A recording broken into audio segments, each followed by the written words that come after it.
Hey everybody! Whoa, we lost Jacob. No, he's still here. I got the wrong thing on. There he is. There he is. Jacob's with us today, everybody. We are here today to talk Tulsa King Season 3 here on Two Geeks and a Microphone.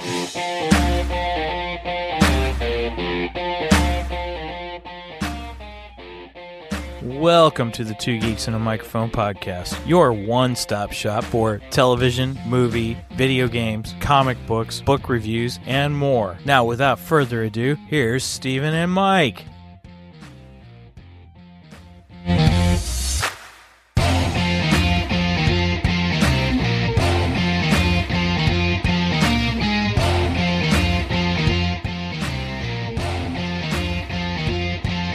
Hello there. So who talks first? You talk first? I talk first. I will talk first. Good morning, everybody. Welcome to Two Geeks and a Microphone show. I am your co-host, Mr. Steven Boster, along with the one, the only Mr. Beardy Man himself, who's having a good day Black Friday weekend, Mr. Michael Shanks. Mike, say hey to everybody. Good morning to all you geeks out there in Geekdom land. It's beginning to look a lot like Christmas. Do you still have your, never mind. I was going to say. I can put it up there. I can put it up there. How much snow do you have there? Here we go. Or no, I said that wrong. Here we go. Sorry. I'm not sure how much snow it is, but it's pretty thick right now. that's the view from my Ring camera. Our inflatables are almost covered right now. So my duck is completely your duck is complete. We can't even tell. Over. Megan got a rubber duck inflatable yesterday, and it's in between BB-8 and R2D2 there. So it's just somewhere in the background of CP3. Oh God, C3PO. Thank you. He's out there next to R2D2 behind that tree complaining about the snow. Yeah. He would be if he was there. So, yeah, that's the live view from my house right now. Nice. Well, then, everybody, we've got Jacob Ruchser with us again. Jacob, say hey to everybody. What's going on? Those who don't know, Jacob's been on the show a couple of times before. He is the... Oh, yeah. Let's get some music playing. I cut you off. I wanted to play the theme for Tulsa, but anyway, go ahead. Oh, no. I thought you were having your wrestling, ring entry theme music there. That'd be awesome. My entrance song? Yeah. There we go. There we go. There you have it. There you are. Everybody know we have Jacob on the show because he's all things mob. He's our subject matter expert for us on the show for the mob world, on TV shows and all kinds of stuff and beyond. And so he's the creator of comic book series Cosa Nostra. I keep forgetting I want to say Notra. No, that's not right. Cosa Nostra Comrade. There we go. I got it. Cosa Nostras. Cosa Nostras. Technically, that would be incorrect English, but to make it make sense, you got to have the apostrophe S. So nice. That's the beauty of creative writing. It doesn't need to make grammatical sense. That's what I love. Oh gosh. Excuse me. Sorry, I was kicking the dog out. That's all right. We know we're a little bit earlier today because Jacob's got to go to work because he also has a real life job. Yeah, we're not just internet stars. We actually have real lives. Yeah, I'm not living the dream. I'm living the dream. Three of us. I wouldn't say it's a nightmare. It might occasionally be a night terror, but it's not. I was going to say I'm living a dream, but it's somebody else's, not mine. Yeah, right. There's someone somewhere who came back reincarnated, and they're like, "I'm so glad I'm Mike." No, they're not going to. Well, maybe some things. I'm trying to make you feel better. Yeah. Nah, it's all good. It's all good. Oh gosh. All right. Well, with that, I'm trying to fix something popped up on my screen and I can't get rid of it. Well, in the meantime, we could start geeky news. Let's do it. Let's do the geeky news. Here we go, everybody.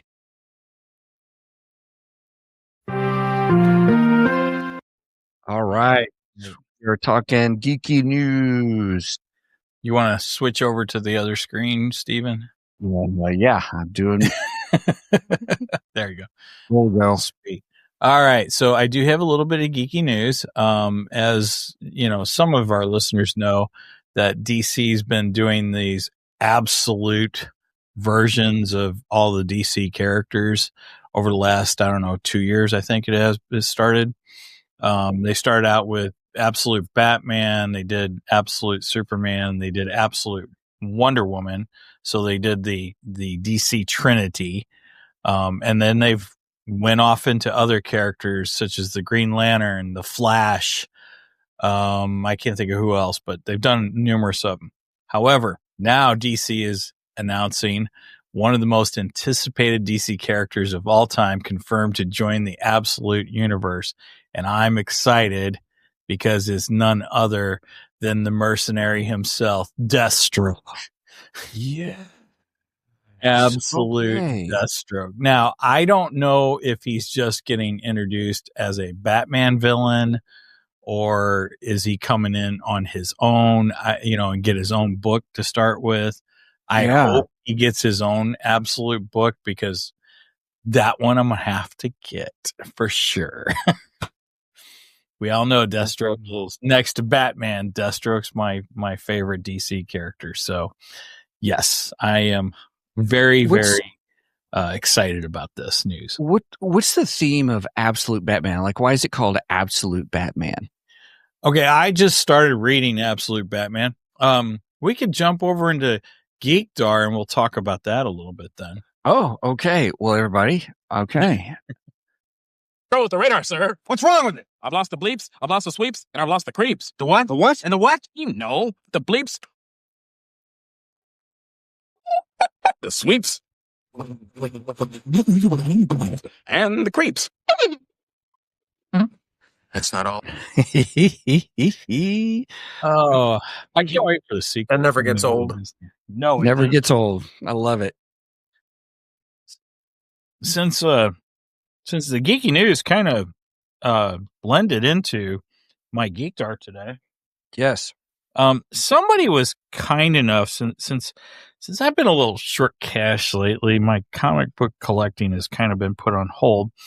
And somebody was kind enough yesterday to send me a little blessing and said, "Hey, go get yourself some comic books." And so I took advantage of it and I went to the comic book shop last night and I picked up some comic books. Thank you, Stephen. You're very welcome. Yeah, my pleasure. But the one that ties into the geeky news today is I picked up Absolute Batman Volume 1. Okay. So this is the collected first 5 issues. So it's the first story of Absolute Batman. So I'm just starting to read Absolute Batman. Basically, what DC is doing, they're kind of reinventing the main characters of the DC universe in this Absolute universe. I still don't know really why they call him Absolute, but the Batman, it's still Bruce Wayne. His parents are still Thomas and Martha, but things change in here. He is not a millionaire like he normally is. He's a little bit more of a regular guy. I won't give it all away, but both of his parents aren't killed. So, yeah. So his origin is slightly different than the Bruce Wayne that we've known and loved for years and years. Yeah. So it gives it a little different perspective on the Batman. He's huge. He's freaking huge. Did you see? I don't know what issue it was, but I was at a comic book store yesterday, and I might still have a picture of it in my phone that I could hold up. But they had it was like a 2 foot by 1 foot comic book. It was an actual comic book. Oh, yeah. You know what I'm talking about? Yeah, I got some.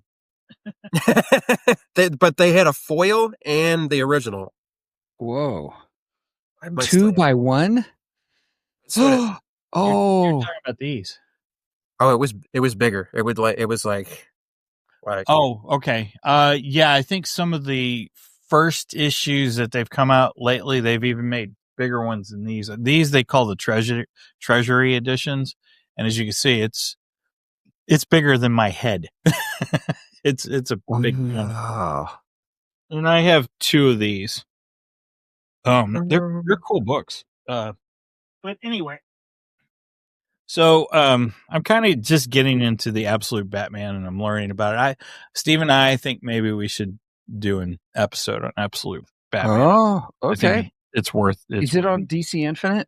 Yes, it is. Yeah. Okay. I think the first year of absolute Batman is on there, but we could do the first 5 issues as a collected story and stuff, because that's called the Zoo. That first 5 issues. Then the second thing, I think having Slade Wilson sounds fantastic. I can't wait to see what they do with him and what his background's going to be, and so on and so forth. I love me some Deathstroke. I'm excited about that idea. The Yes. other thing I got, and I just thought this was interesting. It is one of DC's Black Label, so it's kind of the adult line, and it's called Arcadia.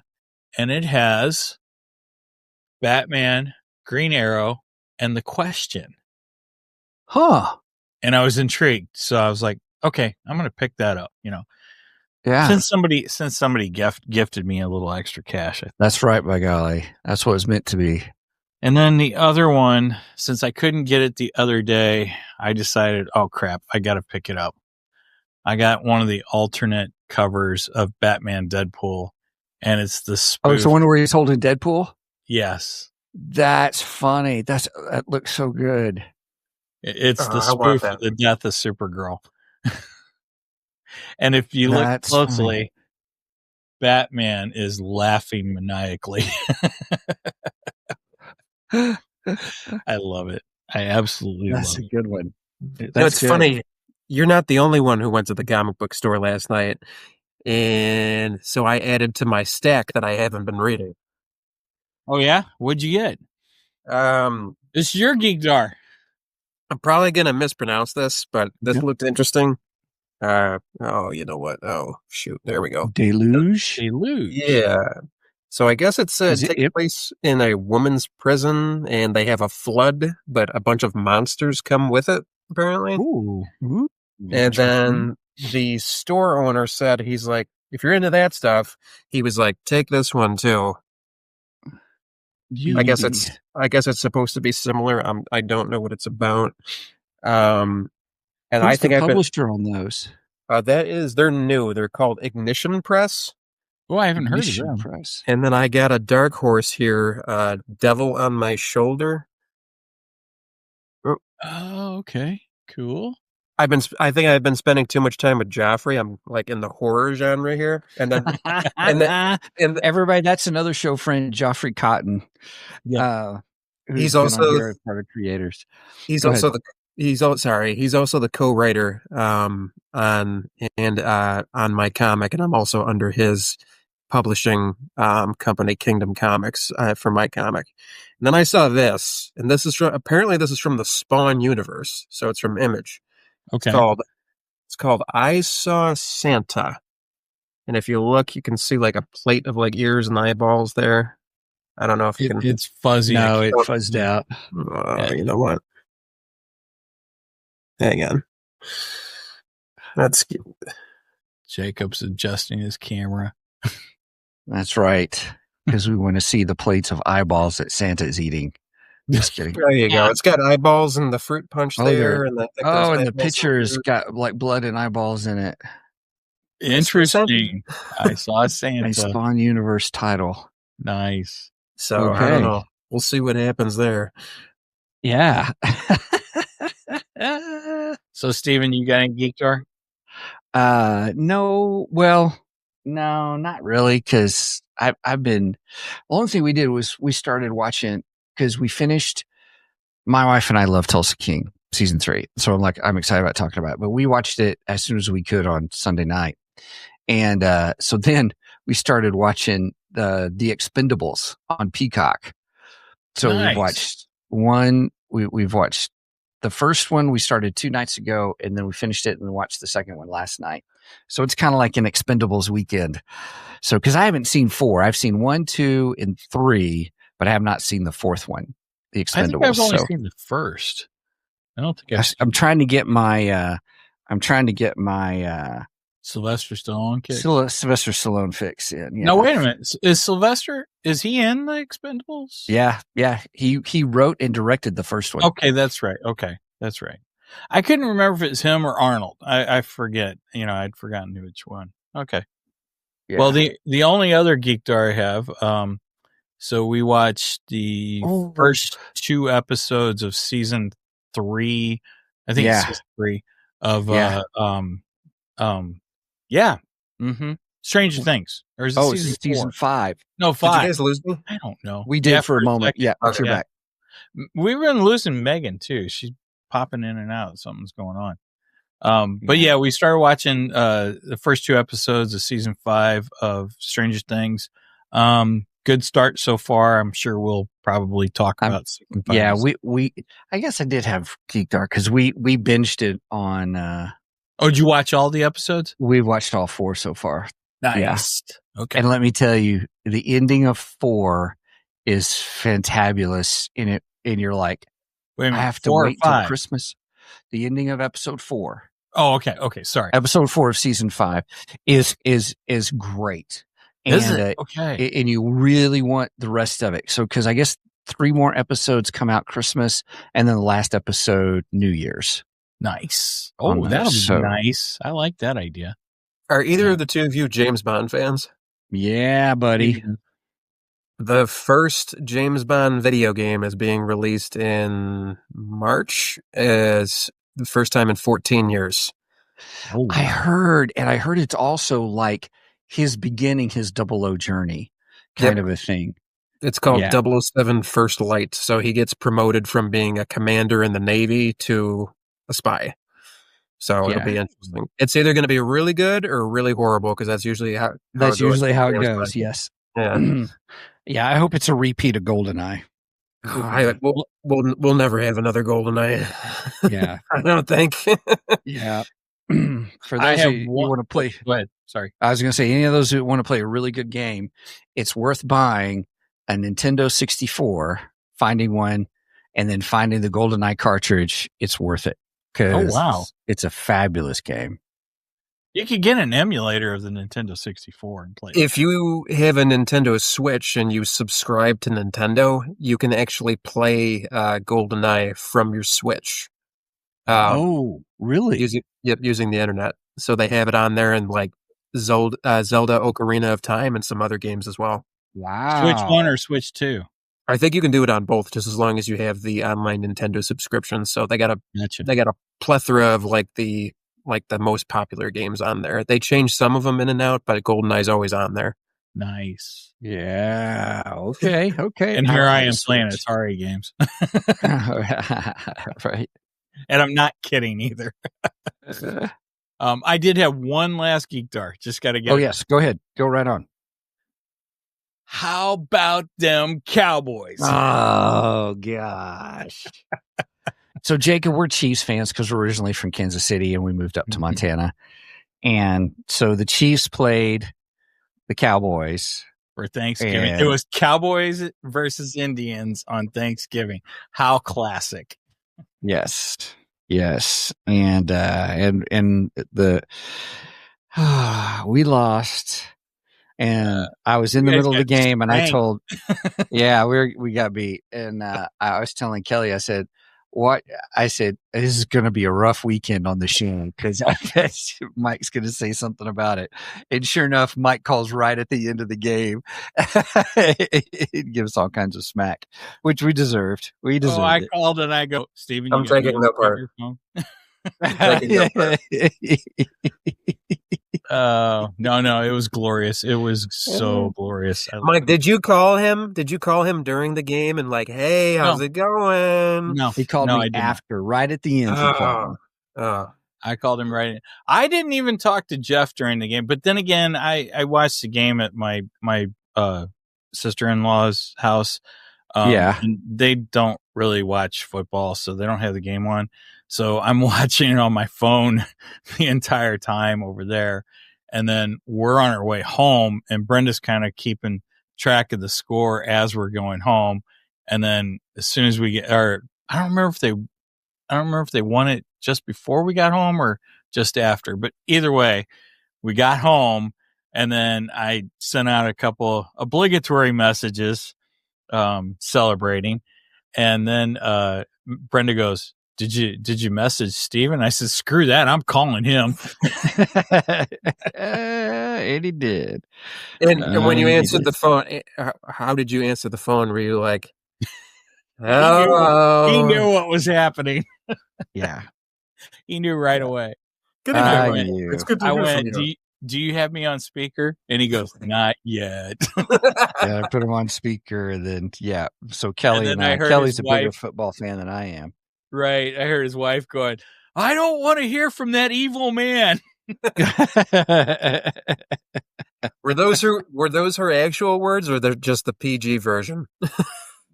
No, I think that was the actual. I think that was I think that's really what it was. Yeah. I'm pretty sure that's what she said. I don't want to hear from that evil man. Yeah. Guys, it's not like Dak Prescott was calling you out. Am I coming in a little laggy? No, you're coming in fine. It's using the system. I see it that way on my end too. By the way, Jacob, sorry that I'm a little like sometimes Mike will see me go. I'll put up my fingers to see how far behind it is. Now, well done, Jacob. Well done. All right, that's all I got for Geek Dark. All right. Well, we better hit it on the main event and see. Jacob, did you have anything else you wanted to share? Sorry, I realized I cut you off. No, but ironically, I do have a DVD of Spaceballs like within almost an arm's reach of me, and I almost watched it last night, which I did. So, but anyway, no, I got nothing. So, all right. Oh, wait a minute. I do kind of. I am getting my first ever of the cover of the comic of mine, the variant cover. That's the Metal Gear Solid cover. Yes. I had an artist friend of mine do a remark on it. He signed it and I signed it, and he has a CGC artist account. And he's sending it to CGC, so I'm going to have my first ever signature series CGC graded comic. That's mine. Oh, with another artist remark and signature on it. So I'm really excited about that. So that's big. So that is so cool. That is very cool. Awesome. Thank you. That's a great cover too, by the way. Yes. I mean, I'm a Metal Gear fan, so I enjoy Metal Gear. But I don't That's all I Metal got. Gear Gears when they first come out. Neither did I. I played them years later. Yes. My wife did get me last year for Christmas, got me the Metal Gear collection that they re-released on for PlayStation. So it was 1 through it was the original. Well, it was before Solid. It was all the games except 4. Metal Gear Solid 4. Did you see they just remade Metal Gear Solid Snake Eater and they released it on PlayStation 5? Yes, and I have been waiting. I've been waiting till it goes because I can't. I have a very difficult time dropping $60 for a game. Agreed. And so I wait. Steven's looking for a deal. I guarantee it. That's exactly it. I always wait for the deal. It is rare that I buy a game full thing but I also have the PlayStation Plus account, and I've had it since they began it. So I've had a 1, a 2, a 3, a 4, and a 5. So, the PlayStation Plus, I know if I'm patient, it will roll over on PlayStation Plus next year or the year after and stuff. So really, the only thing I'm really paying for every year is my PlayStation Plus subscription. Yeah, I mean, Resident Evil 5 just was $20 the other day, or it's $20, but they had a discount. It was $4.99. But me being me, I went to a friend of mine who owns it's called Fair Trade Games on Union Road in like the Cheektowaga, Lancaster area of Buffalo. But he has from like in television to Atari, Game Boy, the whole 9 yards. So I have to have the physical game. There are some games I have digitally, but I have to have a physical copy. So I'm swapping out the discs like it's 1999. I'm sure there's a lot of Gen Zs watching this that are like, what is that old man doing? Right. That's just, you got to have that physical copy. I'm sorry. Yeah. Well, to be open with you, I'm moving back into the physical realm. That sounded weird. I'm now getting to the point where I want physical copies of stuff. Yeah, I understand what you're saying. But anyway. All right. That's enough of me derailing the show. Sorry. Hey, everybody, let's get rolling to the main event.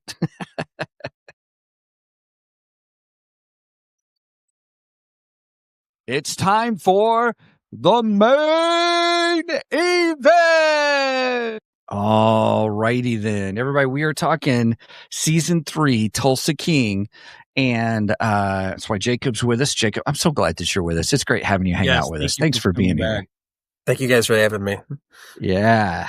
We so how shall we say this? So everybody, what we do is we do a brief overview of the show, and then we give our rating, and then we'll kind of go into spoilerific territory. And so that's kind of the game plan. And so we're just going to kind of do a quick overview of kind of what the show was about. And then, what should we do our rating out of? Whiskey. Bourbon barrels? Whiskey. Yeah, bourbon. Yeah. Bottles of Montague. Yeah. Nice. Bottles of Montague. Nice.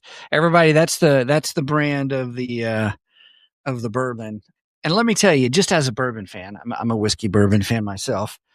I was like, man, what would it be like to get 50-year-old bourbon or whiskey? Technically it's whiskey because bourbon, the only difference is whiskey made in Bourbon County, Kentucky. That's the only difference, I think. That's how it is. And this is called the Whiskey War. So, Okay. Right on. Okay. Anyway. Hey, my iced coffee kind of fits the theme this morning. Why don't you tell everybody what you did with your iced coffee this morning? I got a shot of peanut butter whiskey in my iced coffee this morning. Peanut butter whiskey. Now I've heard it all. Yeah. Oh my gosh, it's delicious. With a jelly sandwich on the side, right? No.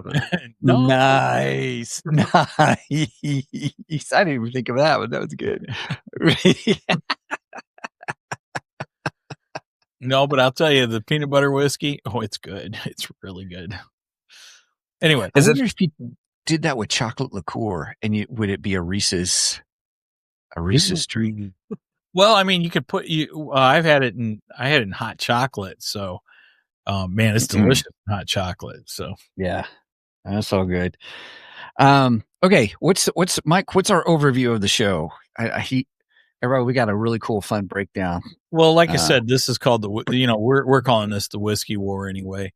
Yes, in this, Dwight continues his crusade to have more of a legal businesses per se, instead of taking the gangster, illegal route. And he acquires a bourbon or whiskey company whose owner is selling out, and so on and so forth. And then of course he inadvertently gets into a whiskey war with the other character. What is his name? Gosh, Jeremiah Dunmire. Jeremiah Dunmire, who is played by none other than Robert Patrick, who actually I did mention on the show last week because he made an appearance at the Kiss landlocked cruise in Las Vegas at the Gene Simmons show. which was pretty freaking awesome, actually. So yeah, he plays the bad guy on here, Jeremiah Dunmire, who is a competing whiskey connoisseur, connoisseur, and gets into a major war. And then there's a surprise kind of guest at the end of the season, and I didn't realize he was coming, and it was a fantastic, beautiful surprise. Okay. And we won't spoil it yet, but we will talk about it. I really want to talk about it. So yes. All right. So we're 3 seasons in, and I really enjoyed this season. It's like each season seems to get better. Much more better. Cheers, everybody. Cheers. So, I tell you what, though, I would say, just in general, I would easily give it. Oh, it's so good. It's such a good show. The camaraderie that's in the show between the characters is good. The tension in the show is good. Like, oh, what's going to happen here? And then, I thought it interesting. His daughter, his real life daughter, Sylvester Stallone's real life daughter, seems to have more of a part this season, which I thought was good. It didn't feel like it was shoehorned or, kind of. Wait a minute. Who's his daughter play? Spencer. She's the blonde that works at the casino. I don't think I realized that was his daughter. Yeah. I didn't know until a few months ago. I was reading something and I was like, whoa.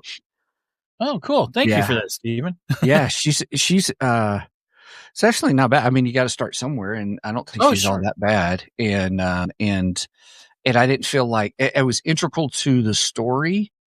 So I don't think it was like a Nepo baby kind of a thing. I kind of feel bad for her a little bit though, because she's pretty, but she's kind of got a little bit of his voice, like just a little bit. Oh like, my gosh, for a woman, if you think about it, just a little bit.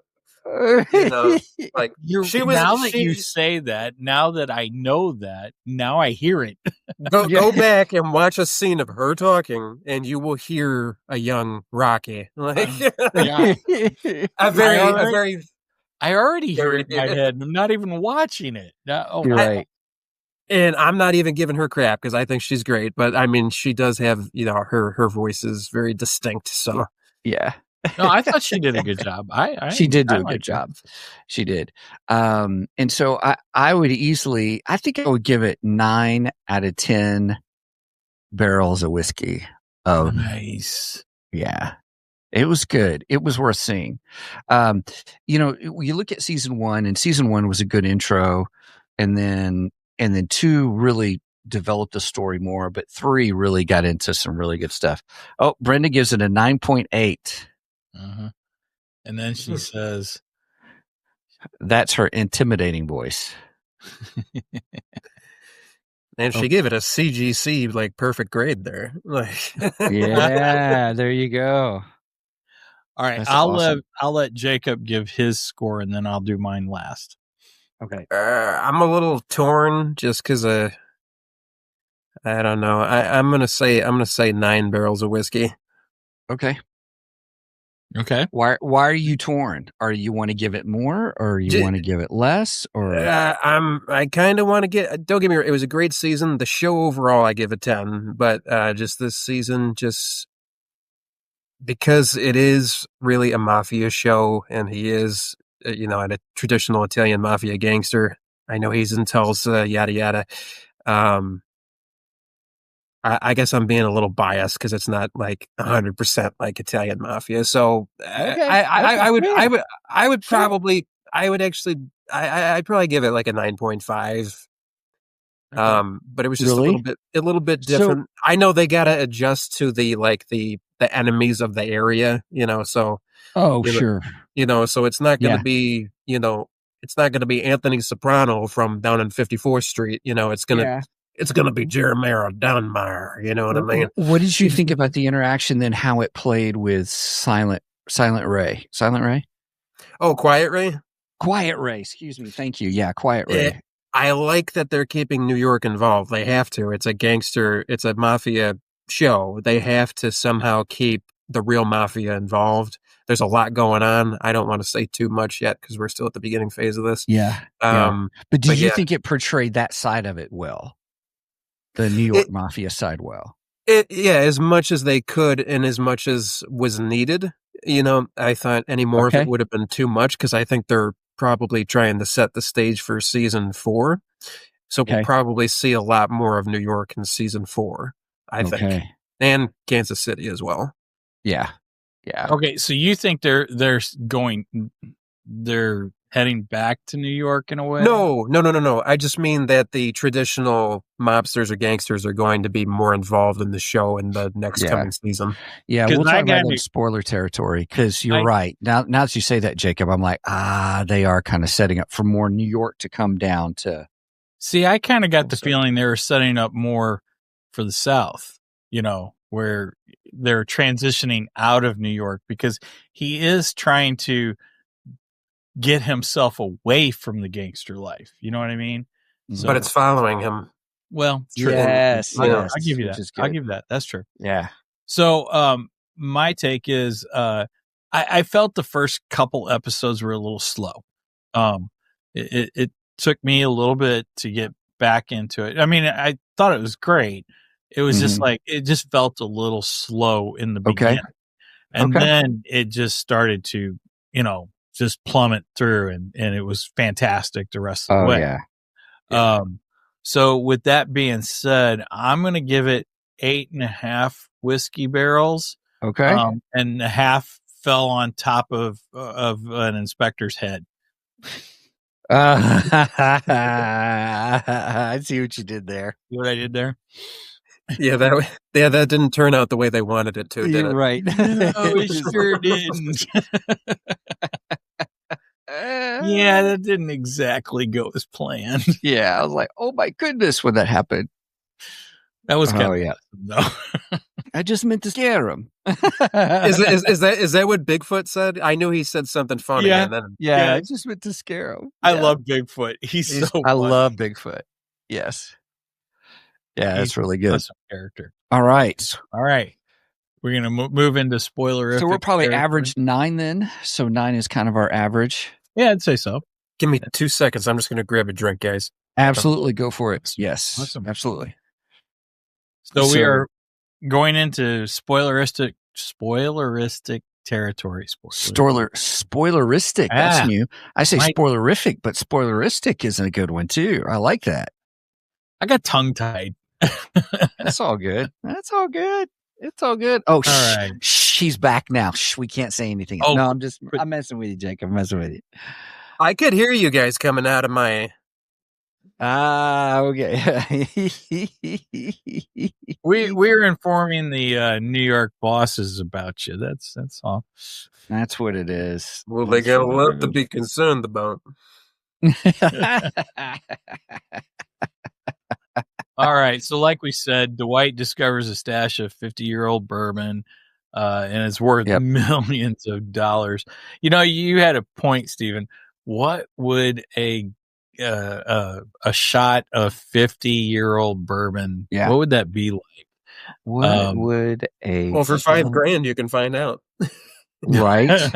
Yeah, I'm not that rich, so. Bourbon but anyway, there we go. He finds this bourbon, and then he finds out about Jeremiah Dunmire, who has major. What? Well, sorry don't forget it's because Mitch is friends with the daughter of Montague, who. Yes, that's right. Right, Mitch, who runs his. There was a great relationship dynamic between the two of them that was done well. Yes. Right, Mitch, who runs his casino / bar. He's friends. I'd say friends with benefits, but anyway, with the daughter of Anyway, Jeremiah uses his political connections to block Dwight's distribution, pretty effectively too, and trying to starve him out legally. And then when the blocks didn't work, he turns violent, and Dunmire hires bombers and hitmen, and everything just goes crazy after that point. And it just turns out into a full-on war. So, and I thought the portrayal of that was really good. Dunmire is a force to be reckoned with, to say the least. Agreed. Oh my gosh. And I think, man, he really makes this season. He really does. See, that's the thing about, remember I was complaining about Neil McDonough, who plays Thresher? Yes. So here's a difference. As soon as I saw that Dunmire was Robert Patrick, I was like, oh, he's the bad guy. But there's a difference. Robert Patrick is a classic bad guy. He is the T-1000, a Terminator from Terminator 2. That's right. So T-2000? Yeah, no, T-1000. Oh, okay. So, right. So arguably one of also in my opinion, also arguably one of the best movie sequels of all time. Yes, agreed. And he has played he was like a Delta Force commander in that TV show, The Unit. So he can play a good guy too, but the difference between him and Neil McDonough is, I feel like, Robert Patrick is a better actor. So when I saw him, I wasn't like, really? I was like, it's Robert Patrick. You know what I mean? So I was more excited. But obviously we see how they have kept Neil McDonough, Thresher, around in this season as well. Which I also just realized something interesting. His last name, Thresher, that's also the name of a shark. So I found that to be a little ironic. Oh, interesting. That's pretty good. I bet you that's done on purpose. I'm sure it is. So my wife commented, maybe one day Total Wine and More will do samples of the Montague wine. That'd be pretty cool. It would sell if they had some. So real quick, but for the record, just to answer our question, I looked it up. $75 to $300 if you get it at a bar. If for a shot of 50, that's 23-year-old whiskey. So imagine it's probably double, if not triple that, for a 50-year-old. So you're talking on the cheap side, whiskey. At least $50 a shot. At minimum. Right, at minimum. At the very minimum. Yeah. Dang, that's expensive. Yeah, I can't afford stuff like that. Yeah, I don't bother. So yeah. Anyway, I'm an Elijah Craig fan myself, but because it only has a story behind it. That's over another day. I'm gonna derail us, everybody. Sorry. So anyway, what were we saying? I was gonna say something. Montague, excuse me, that relationship. Yeah, I just lost it. I guess it happens as you get older. Well, we do have Jeremiah's relationship with his son. That's an interesting dynamic there. Right. Yes. And then my wife also commented, he's a horrible father. Absolutely.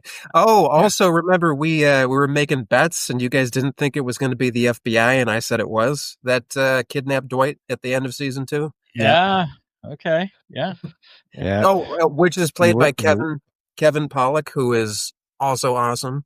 He's an incredible actor. Yeah. So, all right, I'll say it, Jacob. You were right. No. I'm not looking to be right. I'm just saying. No. We always do that on the show. It's okay. It's all good. We want to give credit where credit's due. I was wondering though, when the episode started, I'm like, wait, what's going on? Who is he going to be with? And then I don't know. He said that he was federal or FBI or whatever, and I'm like, so now it's FBI, but he was on a personal vendetta. Yeah. But he's got some other, as we find out later, he's got some other stuff going on. He's got kind of like a now with Dwight. Did you guys watch the Blacklist with James Spader? I watched the first. I watched a lot, probably half of the series, and then I got to the point where I was just like, I got bored with the Who's Raymond Reddington kind of a thing. And I'm like, you haven't done anything to kind of, I mean, it's been a long time. I watched the entire series, and I don't think, even as a diehard fan of that show, I don't think any of us got real closure on that, which was very disappointing. So, Yeah. but, I was bored out the gate on that one. Oh, I loved that show. I really liked it. I loved how he was such a storyteller in the show. Yeah. Oh, James Spader gives great monologues. Yeah. But I feel like Dwight and Agent Musso, I believe he goes by, now they have that kind of James Spader FBI dynamic going on. Okay. And now it's like, it's kind of like, it's not really, I don't want to, so Dwight is kind of now an informant, but at the same time, he's kind of, because he's a chess player, so now he's using Musso to his advantage, as, he ends up getting, I'm moving ahead a little bit, but, he gets the federal, distribution liquor license out of him. Yes. So he's very good at moving the.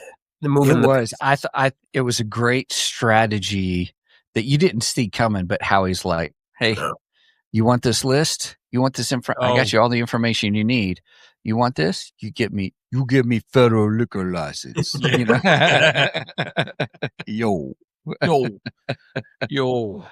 was good. It was well played. That's a good point, Jacob. I didn't think about that. Just about how he turned the tables on for his advantage on that relationship. That's a good call. I didn't even think of that. That's one of the great twists of that show, because you always don't know where Dwight's going to spin something in his favor, or that he already had things in motion to turn out in his favor, and all of a sudden it just happens, and you're like, what?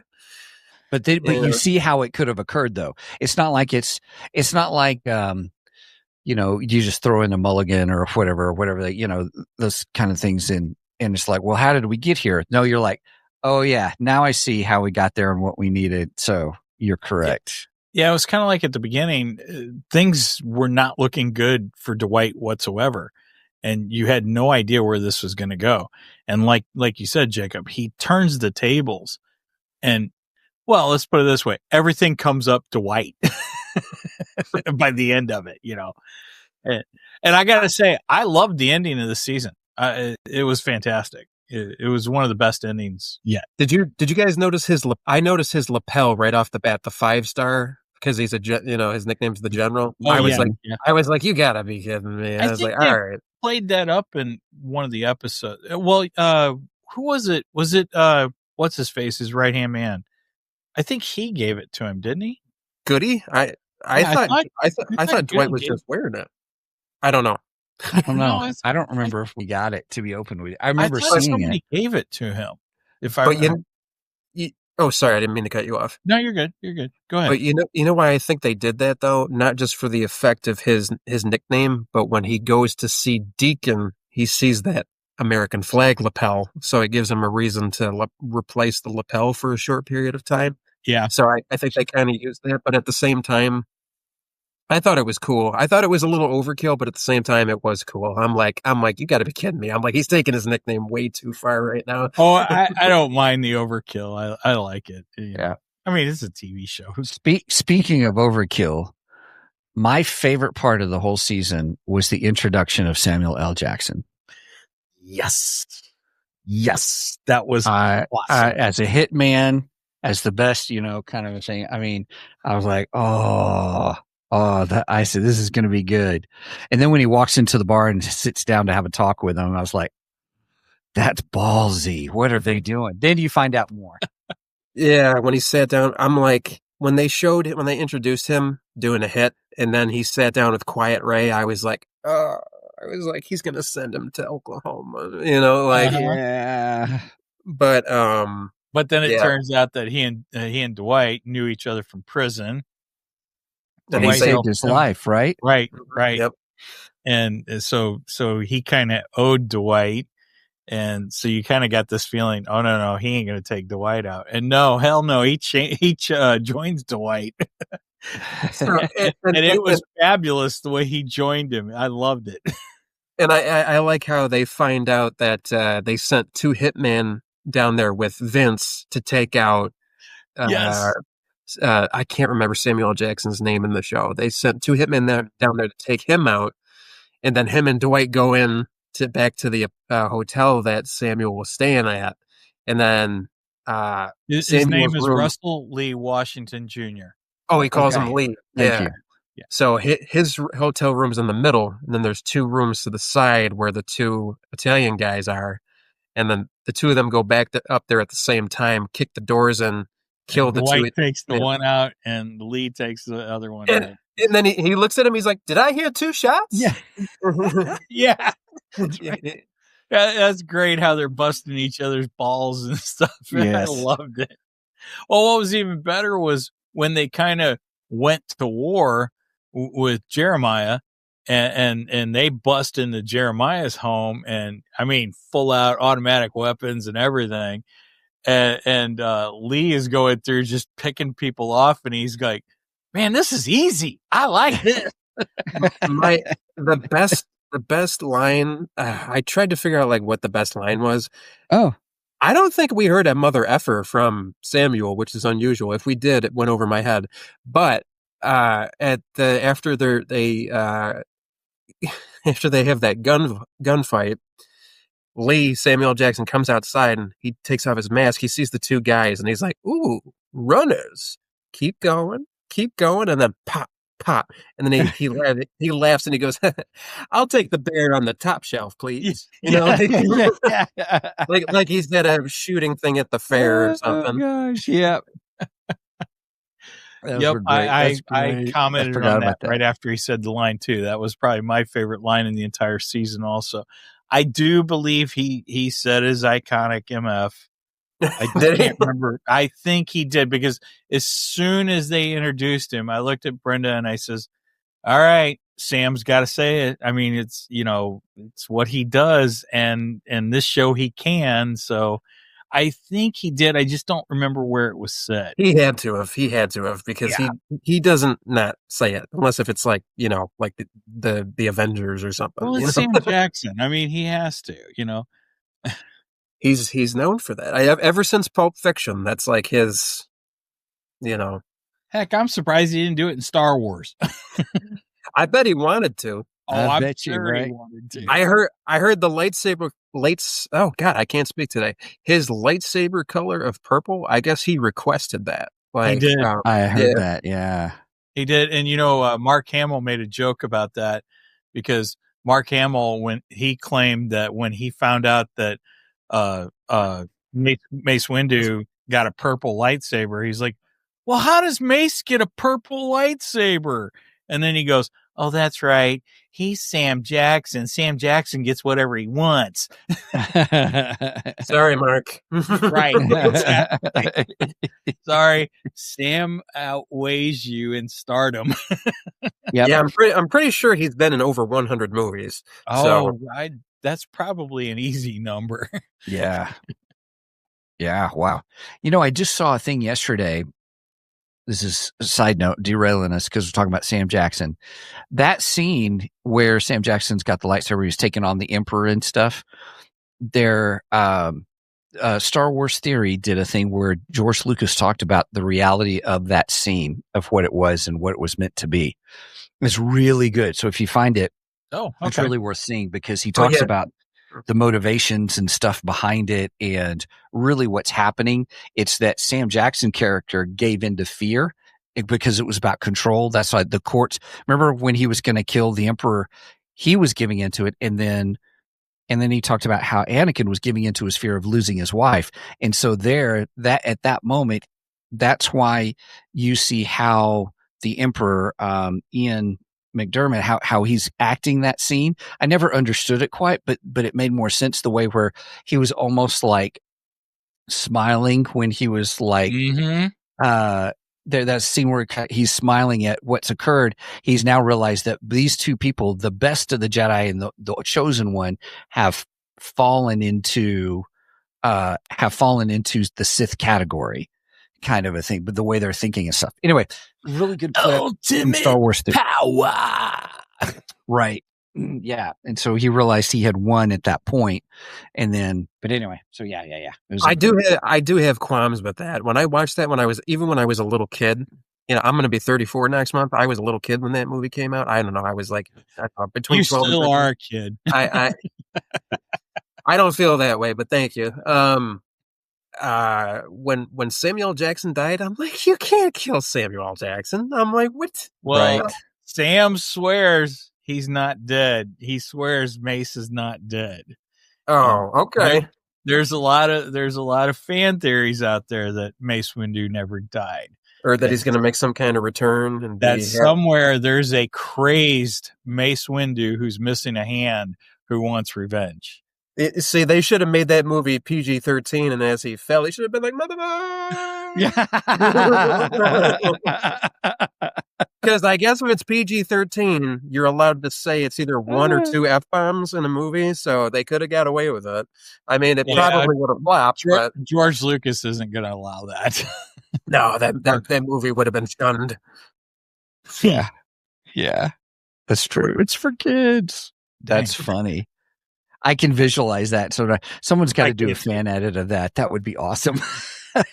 Did you guys? What I thought was I didn't like that we didn't get to see a lot of Goody this episode. It seemed like he was kind of in the sidelines a bit, but I did like how he helped out Tyson because Tyson wanted to kind of like earn on his own to pick up to Dwight. Yeah, we definitely have to talk about Tyson because Tyson, he started kind of pick up on his own.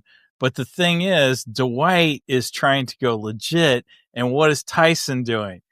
Tyson's selling illegal drugs. Yeah. The other thing is, I thought even Kelly said this as we were watching it. She goes, about Tyson's character, he's going to be the downfall. She's probably right on that. He's definitely a liability, but Dwight trusts him. I mean, if this was real life, I'd say I don't know. I can't even say that because anything's possible. I could see why she thinks that for sure, but I can't say that. If you guys have seen Goodfellas, I can't say that he will be the Henry Hill of the operation, if you know what I mean. It's been a long time since I've seen Goodfellas. So like the rat or the one that ruins it for everybody or something like that. If anything, I think he might get killed, but I don't think he'll be the downfall. I think Dwight sees Tyson as a son. I really do. And he's wanting to, help Tyson become a better man, I guess. I mean, as much of a better man as you can as a gangster. Yeah. Your wife agrees with you. Yep. And what's interesting too, if you guys remember in the first episode, Tyson called Dwight my gangster, and the name of the theme song of the show, well, not the intro, but the song that I was playing, like the song that the name of that song is called My Gangster. Oh, I didn't realize that. Yeah. Cool. Yeah, Dwight didn't take too kindly to him calling him my gangsta either. Yeah, no, he didn't like that. No. And then they almost, I thought they got rid of Fred. You guys remember Fred? And then Samuel goes to the car dealership and Fred's running the car dealership. Oh, yeah. He's like, Dwight sent me down here to get a car. This kind of looks like my Cadillac. He's like, I'll get the key for you. I love that. That was great. Wouldn't you love to walk into a car dealership and be like, this kind of looks like my car? And then have someone be like, I'll go get your keys. Here you go. Yeah. Well, I guess That's awesome. when the owner is Dwight Manfredi and you're in with him. Yeah, I guess that happens.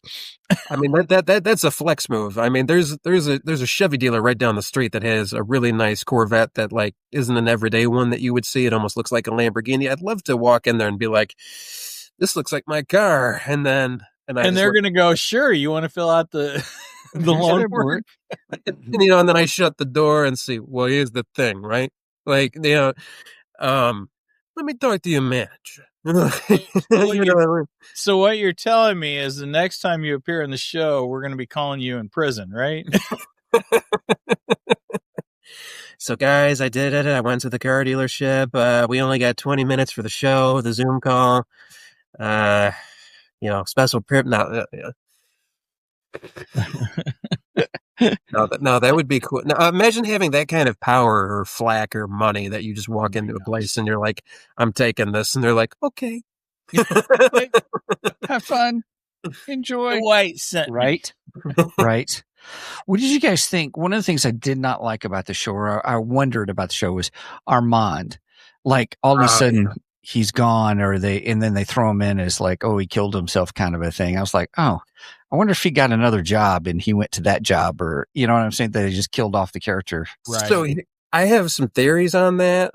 I think that either he spilled the beans to some people, one, or two. You never see his face, so maybe it wasn't him. And three, Oh, I didn't think about that. or three, they just, maybe it was like, I haven't read about it, but maybe it was like something to do with his character, or maybe a contract dispute, and that's why they didn't show his face, and then they just kind of wrote him off. So those are my three theories. So it was either they wanted him gone, or they needed him gone, or well, it was the same thing with Bevilacqua. Bevilacqua.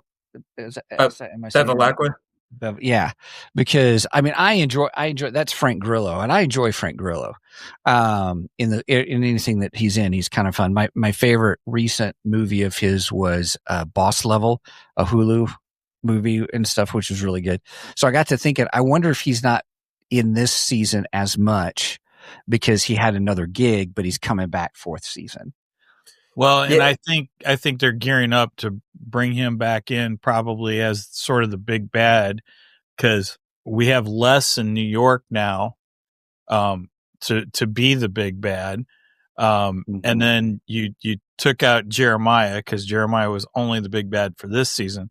But we're also pulling into the political realm because Thresher, I believe he's elected governor. Yep. Yes. So at that point. He made some comments to, I can't remember her name, Dwight's girlfriend. He made some comments like he was kind of going to do his own thing. Margaret Devereaux. Yes. Right. And so he's definitely going to be somewhat of an obstacle. And then why? But I don't think he's going to be quite in Dwight's pocket as Dwight wants him to be. That's the thing. He's going to cause some issues, or just not do some things for him. Right. But then you got Musso, who then kidnapped Bevilacqua, and I'm wondering if he did that so that way Bevilacqua wasn't kind of an obstacle for Dwight, so that way Musso could get Dwight to do what he needed to do. Didn't he kind of say that? Isn't that what he said? I don't remember. I don't know. I remember Dwight called him out about it, like, well, Bevilacqua went missing, or whatever. Well, I thought he actually stated, I did that to get him out of your way. Yeah, I think you're right. I think he did, but I wonder how. I think that was a plot device, like you said, Stephen, because he probably had other commitments and couldn't be in the show as much, so they used that as a plot device to kind of take him out for a little bit, so they didn't have to bring him back. Right. But now you can bring him back. But now I think what might happen is then they let Bevilacqua out after Musso is done doing whatever he's doing with Dwight, and then Bevilacqua and New York team up against Dwight, possibly, or maybe not, or maybe Bevilacqua still sticks with Dwight, and then they take on New York together. I don't know. I think Bevilacqua is going to be the next obstacle. Do you think so? Yeah. That's my prediction.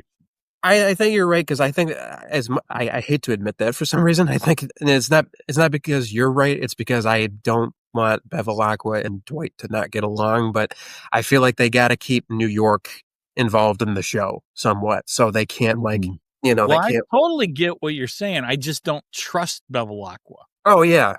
He's not, to me, he's not a trustworthy guy. He's not the type of gangster, like Dwight is like, we have a code, right? And I don't feel Bevilacqua follows that code like Dwight does. He's a different type of gangster. And so that's why I think he's going to come into play as the bigger bad guy in the next season. That's just my prediction. We'll see what happens. No, I think you're right. You were right about last season with the FBI. So Well, no, I think you're right though, because even in season 2, I think when we first see Bethel Lockwood, we see that he's kind of a hothead. So he's calmed down a little bit, but this is definitely going to make his temperature go up. This whole Musso thing, and then especially if he knows that Dwight is involved somehow with it, with the FBI, and so I we think know it doesn't take much to get his temperature up. So yeah, but what's interesting is when Cole Dunmire's son goes to the meeting with Quiet Ray to assassinate Dwight. Quiet Ray thinks it's a hit on him, and then Dwight's yelling at him. He's like, "This is meant for me." He's like, right. But I mean, that is smart though. If Dwight, in reality, if Dwight did want to take out Quiet Ray, that is smart to have the hit done when you're there at the same time, because then it's like, well, I was sitting right next to you, so and that's another thing. I believe that Cole will be a new member of Dwight's gang in next season 2. Yeah, you do feel bad for him as you watch this. You can tell he doesn't like what Robert Patrick Jeremiah does, and you can just, as the season goes on, like, you hate him at first because you see that him and Mitch have a history and all that. And then as it goes on, you just see that he just, he looks at his dad and how his dad puts him down and beneath his older brother that was in the service and passed away. Right. And he was never good enough for him, and you're like, you start feeling bad for him. Yeah. Aaron said earlier, his father is just horrible. And I like what Brenda just said here. I loved when the FBI agent just tell me he won't be found. Yeah, that was in reference to the bomb maker, right? Right. Yes. Yeah, Deacon. Oh, speaking of, and I just picked up on this, Dwight tends to know a lot about history, because I feel like that's ironic. It kind of goes well with his name being the General and how he's named after, Dwight Eisenhower. Because he does spit a lot of, in scenes and throughout the series, he does spit a lot of historical things when he's giving like monologues and stuff. Yeah. So I kind of like that. I absolutely love it when he starts going into historical facts and stuff like that. I think it's cool. And I think it's just his way of showing that his character is not he's not Rocky, He's not just some big, bad, dumb idiot gangster, or, whatever you want to. And Sylvester Stallone can act, for those of you watching who think that he cannot. I agree. I think Stallone can act. Yeah. He's a great actor. I know you guys do, but there's a lot of people that think he cannot. But for those of you who think he cannot, especially because you watch Rocky and think he's just an idiot, watch Tulsa King. He's really good. Mm-hmm. Yeah. So I concur. I find no fault in your reasoning. Thank you, Siri. What I did like, though, did you notice the little, I felt like it was an almost homage to Robert Patrick. Right before Bigfoot and his guys started launching the grenades in front of Jeremiah's house, they put on the song Bad to the Bone, which was the song that they played in Terminator 2 with Robert Patrick when Schwarzenegger comes out of the bar. As soon as that song, Terminator 2? That's the song that they play when Schwarzenegger walks out of the bar and he's wearing the leather biker out. And I'm like, oh, that is not a coincidence. I'm like, they're playing that because Robert Patrick Jeremiah Dunmire was in Terminator 2 and was the T-1000. I lost my mind when they played that music. I thought that was really good. See, the funny thing is when I hear that song, Gravedigger always comes to mind, because I'm a monster truck fan, and that's Gravedigger's entrance music. Yeah. When that song comes on, the lights in the stadium go out, and then all of a sudden you just see the red headlights, and then you hear that dun, dun, dun, dun, and then you hear the rap of Gravedigger. Yep. Brenda said when they took Dwight's sister, she was like, oh, it's over for them now. I agree. I agree. I thought so too. I was like, oh, you just crossed a line. And I was like, well, this is going to be a good finale. Now, when the finale first started, I'm like, 37 minutes. This last episode's only 37 minutes? I noticed Yeah. all the episodes were between like 30 and 38 minutes. If you guys look back, I noticed I'm like, I feel like they shortened them. They're usually like between 40 and 45. They were all between like 35 and 40 minutes. But man, that last episode, it was packed. Oh, yeah. It was. There was not a dull moment in that last episode whatsoever. Oh, That was great. And then Yeah, it what was really good. what Dwight did at the end there, I was like, whoa. Well, I mean, that just goes to show you don't, in the mafia, you don't mess with family, but when you mess with family, that's blood. Ooh, watch out. Yeah. Yeah. I was shocked at that too. I mean, what? I'm like, okay, he's not a good guy, kind of a thing. And then it's like, whoa, just the way to pick out. Did you guys think that was a little too ruthless for Dwight? Yes.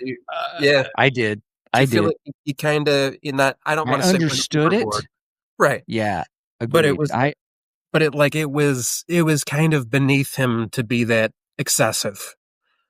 I think he was sending a message. Yeah, no, for sure. Like, don't mess with family, right? Right. Yeah. Mm-hmm. I think that's the whole thing. He's sending a message. Was it extremely violent? Yeah, it was. But these are extremely violent characters we're talking about. We're not talking about friendly people whatsoever. Yeah, they are. It's the mafia, and even though Dwight's, trying to go legit, I think that was the point where he was trying to say, "Don't screw with me." Yeah. Mm-hmm.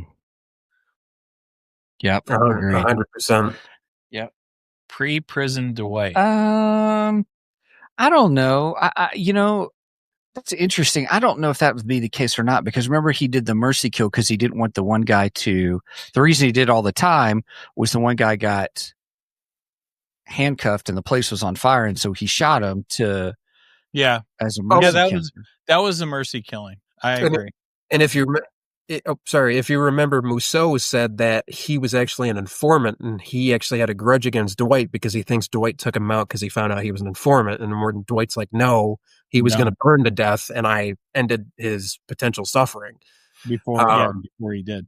Yep. But I think because the way they talk about Dwight, like even in the beginning of season 1, it's like, oh, the general, he's an effing legend, this, that, and the third. So I think he was always a straight shooter. I think he was always a chess player. But after the 25 years in prison, he came out and he's just like, not in a malicious way, but he's kind of like, I'm taking what's mine, and I'm gonna, things are gonna work out. Things are gonna be good. Well, I think at first he was willing to be a team player. Yeah. But New York sends him away, and they don't want anything to do with him. And it's that point where he's like, okay, well, you're gonna ostracize me, then I'm gonna make my own way, and I'm gonna become my own man, and that's what he does. So, in reality, there would be no show. Dwight would be killed, and things would go back to business as usual in the real mafia. Probably, but he's the star of this, so yeah, that doesn't happen. Nope. Now, I wanted to say the end of the season I thought was great because for the most part, we get a happy ending here. I mean, Dwight's still got his businesses. They're still intact. Nothing has been burned down, blown up, destroyed. Pretty much all of our main characters of Dwight's team or family are still alive. So I was like, wow, this is the first one so far that we've gotten actually a quote unquote happy ending. And I thought it was kind of cool. I liked it. No, I did too. And I liked, and I thought this from the beginning, but I think even more so now. I wanted to bring up these two characters, but Grace, I think, is cute as heck. She's got the long hair now. She doesn't have the shave on the side of the head. Mm-hmm. Yeah. And I don't know. I think she's really cute. And then I feel like we didn't get to have as many comedic Bodhi moments. I would have liked to see, a few more comedic Bodhi moments. Yeah. Because he usually has some good one-liners when someone says something dumb or, is about to do something stupid. He just kind of chimes in and like, oh, well, thanks for saying hello, Tyson. I'm good. How are you? When he comes into the office, and he's asking him to use the shop to have a rave to sell the ecstasy that him and Goody dressed up as cops and raided the frat house with Spencer. Yeah, that was pretty cool too. I like that. And that was all Goody's idea too, because Goody said he had done that before. Yeah, he's like, watch this. Oh, and then when they did that thing at bingo, he's like, you don't see what's going on here? So, Well, and I almost thought they were going to get busted with the frat house because the one guy recognized Tyson from school. oh, yeah. I was like, oh, crap, this is not going to end well. It actually ended up Right. working out. So, or that might come back, though, because, and maybe. you're right. The bingo hall was great. That was fantastic. I forgot about that.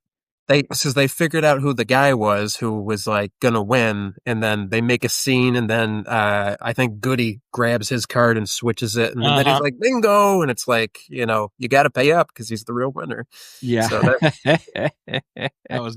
But again, I would have liked to see more Goody. I feel like Goody's been passed aside a little bit, and I would have liked to have seen some more comedic lines from Bodie, because Bodie kind of. Even though sometimes everybody's not listening to him, he kind of, with his one-liners, he's trying to keep everybody in check, So you gotta respect him for that. That's fair criticism.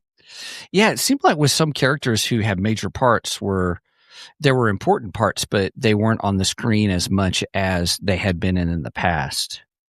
And then Grace is just a straight up gangster now. She was sitting next to Samuel Jackson on the way to Dunmire's mansion, and she's like, I was wondering if you had any advice. He's like, for what? He's like, what we're about to do? He's like, I usually kill one each one at a time. He's like, this is new, this is new for me, And he goes in there like it's nothing. All of them, they went in their Call of Duty style and just yeah, that's for sure. And that coming from the girl in season 1 who was the scared stoner.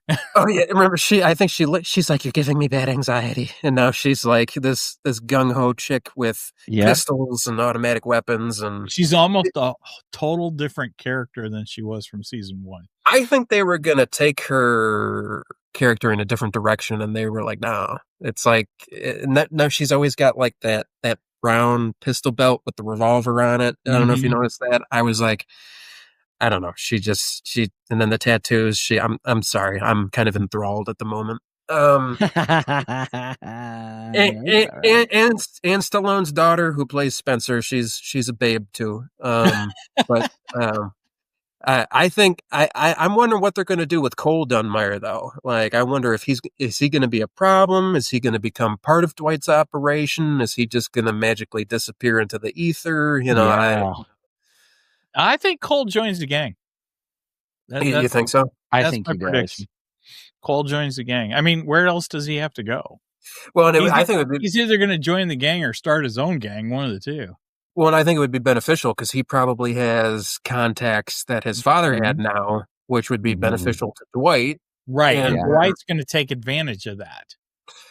He'll probably keep him on a short leash, but I think he'll end up, because Cole really seems like he was just kind of the whole time. I mean, at first you hated him, but you can kind of tell that he was he's always being condescended to and talked down to by his dad. And as time went, you can tell that he thought his dad was really not a good person, and he sees the crap that he's doing for his dad, and he finally just says, I've had enough, and he goes to Dwight. So I think that because of all that, Cole needs direction, and Dwight's going to be the one who gives him that direction, similar to Tyler. It's kind of a similar situation. So yeah. All right. Well, what's our timetable here, Jacob? I know you got to get ready for. I'm actually. I mean, if you guys want to keep going, we're only at 10:20 here. I don't have to be to work till 12. So I mean, we can keep going. I'm already showered, ready to go. So all I got to do is just change my pants, throw on a shirt and a coat, and so I got time. So nice. Okay, good. So my favorite part again was Samuel L. Jackson. Let's see, what else what were your guys' favorite parts then? Sam was my favorite too, man. When he came in, I was so excited. I'm like, oh my gosh, we're getting Sam Jackson in this. This is going to be awesome. And it was fantastic. Great character. Loved the character. Loved his connection with Dwight. And then just the way he just came right into the team and fit in perfectly. I absolutely loved it. He was perfect. Yeah. I was hoping he would stay, but obviously he's not. I wonder if they would do a New Orleans offshoot. Narlands King. Oh, that'd be interesting. or Louisiana King or something like that. Louisiana King, right? Yeah. That'd be or the Prince of Louisiana or something like that. I hope we haven't seen the end of Sam Jackson. I hope somewhere he comes back in. Maybe not as a regular character, but let's say Dwight needs a little extra help. Right.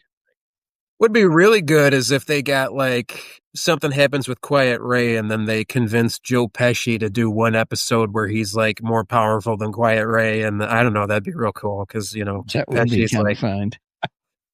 I'm not fond of De Niro these days, so that's why I didn't recommend him. But, I get that. Pesci would be fun. Pesci'd be fun. I wouldn't mind seeing him come into this.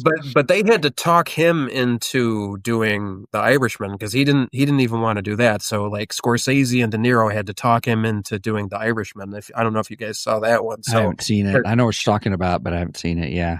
Great movie. Also, like the only gangster movie where Pacino and De Niro are on screen at the same time, with the exception of The Godfather, which they're not on screen, or Part 2, which they're not on screen at the same time. They never act together because De Niro plays a young version of Pacino's father in Godfather Part 2. In Heat, they weren't on the screen at the same time?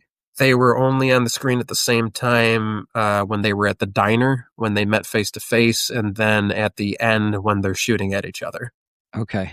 Interesting. Those two youths you're talking about, my cousin Vinny. Oh, excuse me, 2 youths. What's a ute? Oh, I love Fred Gwynn in that movie. Fred Gwynn. I'm sorry. Did you say a ute? The other day I didn't have a suit. The only dry cleaner in town's got the flu. So I went to this store, and this is all they had. So I wore this ridiculous thing for you. For you. I like the only way he could get peace was by the judge putting him in prison. Because everywhere else, it's like here's the animals, here's the trains, and he can't sleep, and then they throw him in prison, and he hears the fights and the commotion going on in prison, and it's like, okay. And he's having a peaceful sleep. I like when he puts Marissa Tomei on the stand, and she's saying all that car stuff, and he's like, can I treat the witness as a hostage or a hostile witness? Yeah. Well, I like when he says, "I would love to hear this," and the judge was like, "So would I." Yeah, was that the guy who played Herman Munster? Yeah. Okay, yeah. He was also in Stephen King's Pet Sematary. And he's the one that says the line, "Sometimes dead is better." One of my favorite lines from Pet Sematary. That's funny. Oh my goodness. So what else are we missing out of this season that we need to chit chat about? I'm trying to think. Anything about Margaret? Do we think she's going to be a issue, possibly end up with Thresher over Dwight, maybe? Or do we think she's going to stay true to him? I think she's going to stay true to him and use that position to keep Thresher in check. To keep Thresher in check and to help Manfredi. I do, yeah. I agree with Steven on that. And then we got to see what's going to happen with Bevilacqua, if Musso is going to let him out and how that's going to turn out, or if Musso or what if Dwight does something to piss off Musso and then Musso is like, and then somehow inadvertently lets Bevilacqua know that he was given information to the FBI. I mean, that's, I feel like there's some small things we're missing, but nothing. Yeah. Nothing pivotal, but yeah, no. It was a good season, though. It was a really good season. I was happy with it. And all. I am worried about fourth season, though, because I heard that they don't have a showrunner right now for fourth season. I heard that too. What do you mean? What do you mean they don't have a showrunner? The showrunner, that's the The head, writer or director or I guess the head manager, is the best way to say it. Yeah. Because I know Stallone is one of the executive producers. Stallone is one of the executive producers. And I don't know if he writes all of them, but I think I caught in some of the credits, he does write some of the show as well. Yeah. I'm sure he does because he's written a lot of his movies. In fact, he wrote Rocky. He wrote the original screenplay for Rocky. Most people don't know that. Most people don't know that he's a writer and a director, and he's a phenomenal writer. So it says there's not a showrunner for season 4. Tulsa King season 4 does not have a formal showrunner. Terrence Winter is returning as head writer and executive producer, but he is leading the writer's room in Los Angeles and will not be on set in Atlanta. Studio executive Scott Sohn is acting as the de facto showrunner for the production, which has led to confusion for some crew members. Okay. But it is in production without an official on-set creative lead. Wow. They'll do it. I think they'll do it. It'll happen. It'll be fine. Yes, there will be a 4th season for sure. Yes. Yes, I agree. Will there be a spinoff? Guess what? Yes, there will be a spinoff of Tulsa King titled Nola King, starring Samuel L. Jackson as Russell Lee Washington Jr. Jackson's character will be introduced in the upcoming 3rd season of Tulsa King before headlining his own series. No way.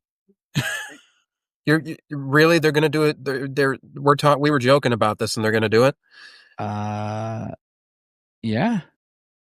Oh my God. TV Insider talks about the cast. Hey, Steven, you keep disappearing in your green screen. It's like you go invisible. Oh, sorry. Just kidding. Okay. That's funny. Okay. So anyway, yeah. So Nola King. No, I was just making a joke calling Nolans King. Nola King. Nola King. Huh. Nice. I'm going to, is there a Nola in? Oh, you know what? I'm seeing that right now. New Orleans, Louisiana. Nolan. Oh my God, that makes sense. New Orleans, Louisiana. Wow. Thank you. Yeah, no, it's all good. It's all good. My dad's buried in just outside of Shreveport. So he last 5-6 years of his life, he lived in just outside Shreveport. So that's why I knew a little bit of Nola. Now I'm going to look it up. Nola King. You know, I'll if it's Sam Jackson, I'm watching it. And you know it's going to be funny too, because he was. Oh yeah, he had those good little one-liners in Tulsa King. So yeah, and you know, at one point that means Sylvester Stallone's going to have to show up as a guest. Yeah. So they're going to cross over. Yeah, they'll have to. Ooh, that'd be good. That's some good stuff right there. You got some good stuff right there. Forbes says 5 days ago. Forbes said it starts production in early 2026. An executive produced by Sylvester Stallone, Samuel L. Jackson, and somebody else. Oh wow, you can have both of them involved in it. That's gosh, yeah. I'll be watching it. Sign me up. What's the meme? Take my money. Take my money. Take my money now. From Tulsa to Nola. No, that doesn't make sense. No, from Tulsa to Nola. Thank you. I was going to say Tulsa to Nola. I like that. Yeah. Nice. Oh, this should be Nolans. Is what it should be. Yeah. Nolans. It doesn't rhyme with Tulsa. Right. So Nola. Nola, Tulsa. I see what you did there, Jacob. That's good. I did. Did you guys happen to catch how Dwight slams the American flag pendant into Deacon's face when they're getting the information out? Yeah, that looked quite painful. But I think later on, if I'm not mistaken, either Dwight or Goody ends up with the American flag on his lapel. I'm pretty sure one of them ends up. I don't know if it's a different one, but you end up seeing the lapel again. It ends up on somebody's suit. I can't remember who, but I'm like, is that the same pin? I'm like, did they pull it out of his face and take it? And then Yeah, because didn't somebody say that they really liked it, or I think Goody ended up wearing it at the end. Okay. I'll have to So watch again I feel and like, see. I mean, that's a heck of a memento, but Right? I'm pretty sure. wonder if they cleaned the blood off. I'm sure they did. I'm sure they did. That's great. How do you Oh, get the man. blood out of all those rhinestones and stuff? I would tell you, but I'm not going to tell you on the air. You take it to a really good jeweler. That's what you do. Well, there's a great local commercial here for a cleaning. It's Stanley Cleaners is the company, okay? And they show these young teenagers. They're apparently at one of the parents' houses, right? And the three of them are just going crazy, and they're doing weird things, like they're putting like strawberry stuff into the mixer or into the blender, and they put a fish in there, and they don't put the top on, and they blend the whole thing, and then they're eating all kinds of like strawberry or cherry stuff, and they're just getting all this red all over the house, right? And then all of a sudden they call Stanley Steamer, and the guy comes walking in. It's almost like a gangster scene where somebody has to show up to do the Is Mike, is Stanley Steamer national? Because I thought that they were maybe local. it is. Because they're here. They're here too in Buffalo. Okay, so you may have seen this commercial then. No, I haven't. Their thing always used to be Stanley Steamer, tough on dirt, gentle on carpet. Something like that, yeah. Well, they have this little jingle, and the guy's like, he goes, what happened here? And the three kids go, we don't want to say. And he goes, how did you find me? And then the kid goes, Stanley Steamer. And he starts singing the theme song, and the guy goes, your friend's got a nice voice here. And then next thing you know, it's just spotless and everything. It's a pretty funny commercial. But it kind of reminds me of that. Is it with these three boys? Yeah, it's a good commercial. Yeah, and they're just they're tearing the house up with all this stuff. Oh, did you find? Oh, Steven, you disappeared. I disappeared. Hang on. Completely disappeared. He's like the Invisible Man. Oh, now he's gone for good. What happened to him? He's completely went off. That's the face shot right there. Yeah, he's got the nice professional shot there. That's the LinkedIn profile picture. Yes, I think that is his LinkedIn profile picture. We were just commenting on your LinkedIn profile picture, Steven. Oh, gotcha. Yeah. So, yeah, sorry about that. I went to try to find that video, and I was pulling it up to make sure that was the one so I could have it prepped and ready to watch, and started playing, and then it messed up the resources on my computer. Hey, welcome back. Hey, everybody. Okay. Well, I think we've covered pretty much everything in the show. It's been good. Yeah. Yeah. Jacob, so good to have you with us too, by the way. This was good. I love being with you guys. I always have a good time. As you guys know, I have some other ideas, which we can talk about later, but I really, really enjoy the shows with you guys always. And especially when it's mafia related. I'm trying to push you guys into watching more gangster stuff. You are succeeding. Well, I don't. Sometimes I feel like I'm being pushy. I'm like, I got to give those guys some space. Right? Yeah. Well, luckily that's how we got started with Tulsa King. So for me, well, and there's some, if you want to call it traditional geekdom and stuff, there is some stuff that I'm into and stuff like that, so that I could definitely participate in. But we can talk after, but it's all good. All good. All right. Well, with that, Jacob, where's the best place for everybody can find you? If everyone's curious about you and where they can find you, where would that be? So you can get me on Facebook just by my name, as you see it there on the screen, as well as my Instagram is the @ruxer.rare.key.runs. Okay. Now, normally you'd be able to go to kingdomcomics.com through my co-writer Joffrey Cotton through his website. He had a we'll say a fraud issue. Someone hacked him. Oh, And no. no. and he had to shut the website down. So, No. yeah. So normally you'd be able to go to the website and get a copy of his books and a copy of his and my book, Cosa Nostra's Comrade. So as of right now, it is down. So as of right now, if anybody wants to get a copy of the comic, you'd either have to contact me on social media or Joffrey directly through Instagram or through Facebook. So you can get a digital copy as well. So, I mean, if anyone's not comfortable just going through us on Facebook or Instagram, I completely understand that, because it's not like going to a website and placing an order for something. But the digital copy is available, but there are five variant covers. So, and which you guys have a variant cover signed by me on the way to you with an extra. Oh, thank you. Thank With- you. Yeah, sorry it took so long. With an extra that is in each package that you could only get if you donated a certain tier on the Kickstarter. So there's a little extra. It's outside the bag. You're welcome. It's flat right now, but you'll know what I mean when you see it. It's outside the bag and board in the box. So just make sure if you take out the bag and the boards, just know that there's something else in there. So I don't want you guys to accidentally throw it out. And they were limited to 25. So, and I think I only have 2 left. I don't think Joffrey has any left. So, Okay. Aw, yeah, thank you. That's very kind of you. you're welcome. Well, All right. Yeah. Shameless Good plug time. there. what's that? I said shameless plug there.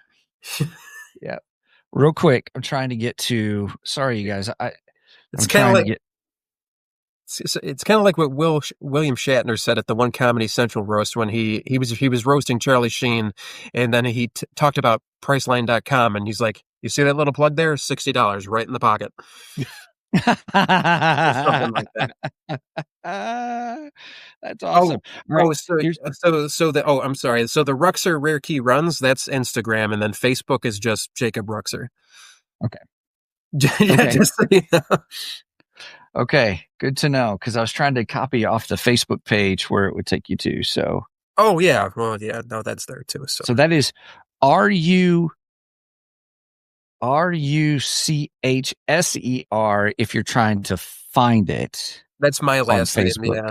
And then my little Way to help us remember, which I appreciate because I didn't forget. Did you notice that? I appreciate that. I actually, my brain remembered X instead of a K, but Ruchser. well, and the way I have it spelled for like my like, I guess you could call it like my publishing like label or whatever you want to call it. It's kind of got like a Lex Luthor thing, because it's like more like Ruxor than it is like Ruxer. So I pronounce it Ruxer, but if someone else says Ruxor, I'm totally okay with that. Excuse me. Right on. And by the way, you are wearing quite the cool, on that page, very cool Adidas Star Wars jacket. Oh, yeah. So there was Snoop Dogg did a performance for Disney, and there were like stormtroopers around him as he was rapping, and he was wearing an Adidas jacket that had Darth Vader on it, and then it was white, and then it said Star Wars, and had the Firebird and Adidas in red. Yeah.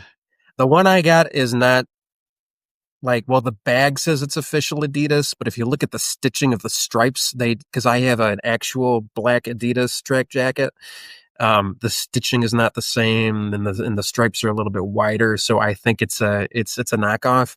But I got it for free, so I can't. That's cool.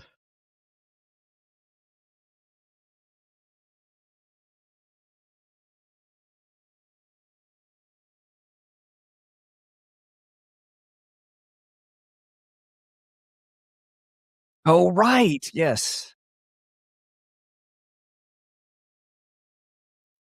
The covers, he's got tracksuits on, and then so I went out of my way and I bought some Adidas tracksuits. That was actually on my very first comic book signing there that I'm wearing that, and it was on May 3rd, so it was the day before May 4th. So I'm like, this is perfect.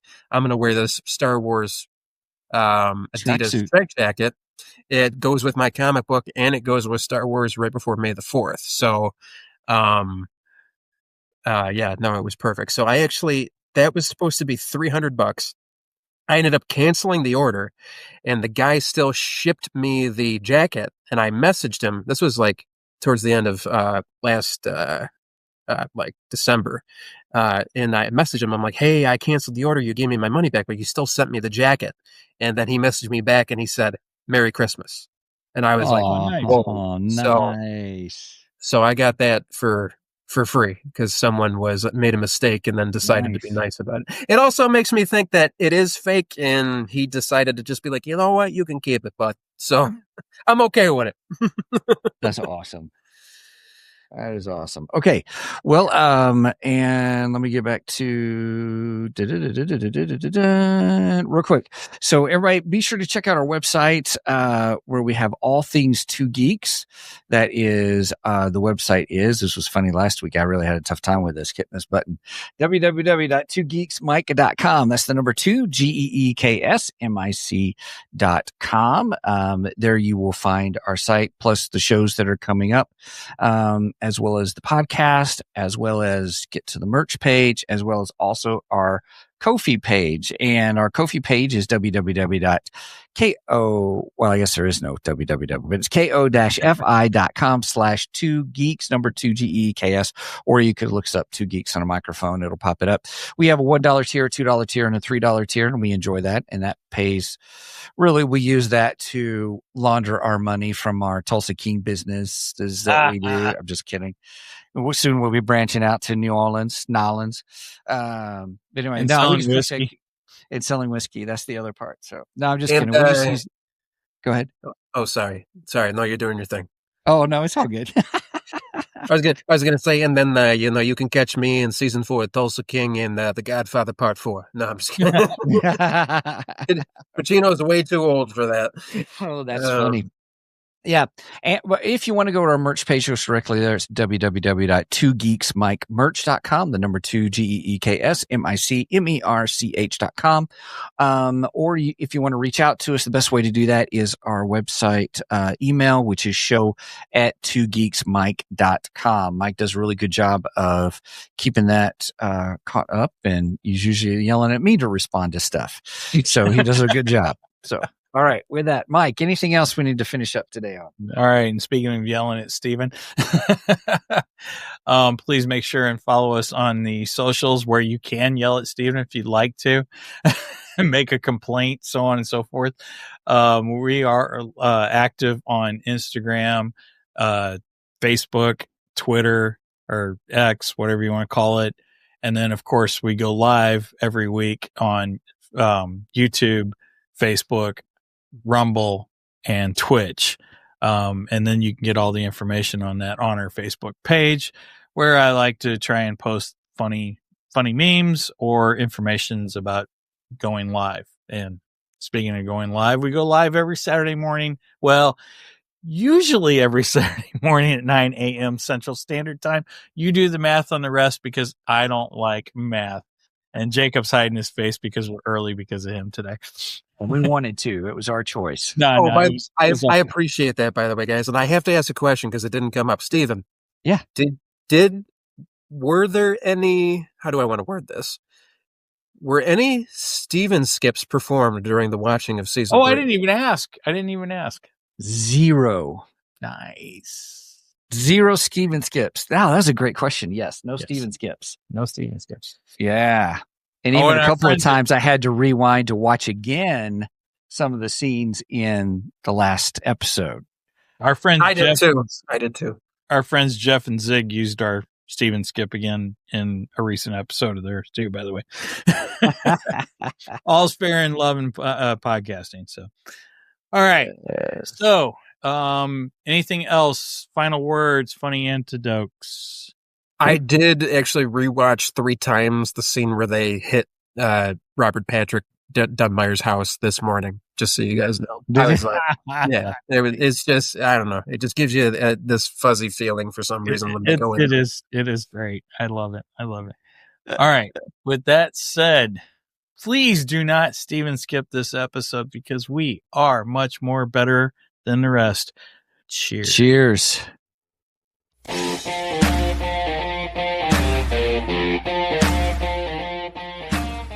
Thank you for joining us today on the Two Geeks and a Microphone podcast.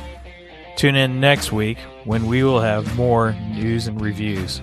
Until then, may the force be with you.